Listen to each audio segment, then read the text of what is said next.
Well, let's return to that big breaking news. Kevin Keegan has died. In a statement released a little earlier, his family said it is with immense sadness that we announce that Kevin Keegan has passed away at the age of 75.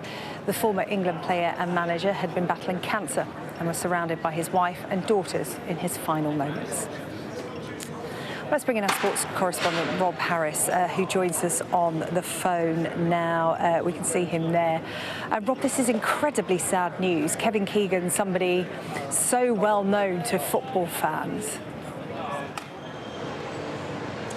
Yes, Kevin Keegan announced earlier this year that he was dealing with stage 4 cancer, and today the announcement of his death at the age of 75. He was a footballer who was gifted, but also showed how you make the most out of those talents with determination and tenacity, and he really was an entertainer, and you saw the emotion and passion from him, not just as a player, but also as a manager as well. As I reflect here on the end of the World Cup, he led England at one tournament as manager at Euro 2000. It was a challenging time. They had a group stage exit, but you really felt what leading the three lions meant to him at that point. And it was perhaps just issues and problems with the England's team's failure to qualify for tournaments that he didn't play at more World Cups. He only appeared at the 1982 World Cup, but he really made an impact in the club game, particularly at Liverpool under Bill Shankly. He was winning league titles there. He went on to win 2 Ballon d'Or awards. That's the highest individual accolade in the game for a player,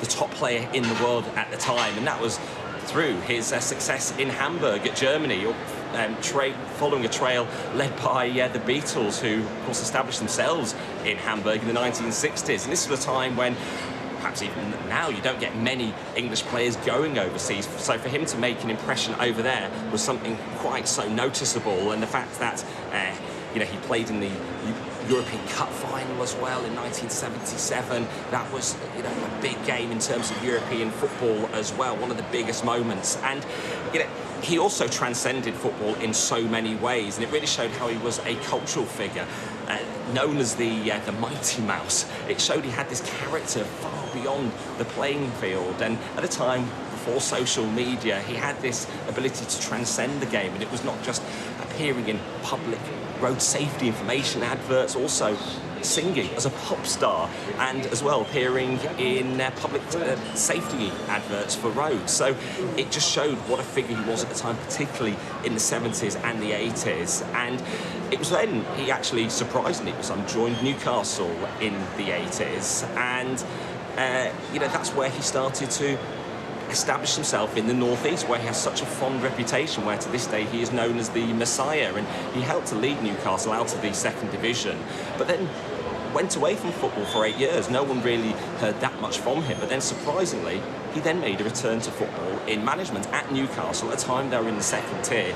He led them into the Premier League and really established them as the entertainers, and managed to have the Magpies competing for the Premier League title in 1996 up against Manchester United, and really produced one of those iconic, famous moments in Premier League history in that really tough battle with Sir Alex Ferguson's Manchester United for the title, when he was feeling the pressure and he was a bit rattled live on Sky Sports when he said, "I'd love it if we beat them, love it." And so many might remember that clip of him, and it really does encapsulate him.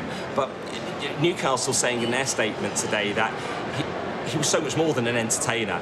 He did help to transform the perceptions of Newcastle United. He ignited the city. In Newcastle, say he gave the supporters hope and pride by leading a team whose style and spirit and passion captured the imagination of football fans. And it was such a close thing, the fact just missing out on the title for a club that had never won the league, not won a major honour in so long, coming within touching distance, really impacted Keegan.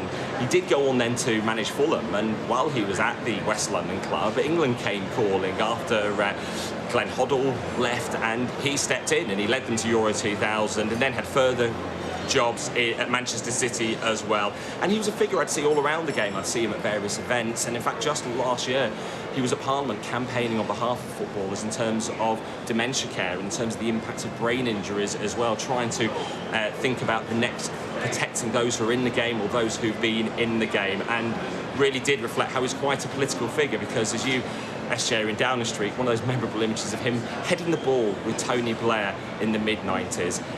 Many tributes coming in to Kevin Keegan, a real great, a genius of English football, who has died at the age of 75. Rob, thank you. Rob Harris there with the news that Kevin Keegan has died at the age of 75 after his battle with cancer. We are here on Downing Street today.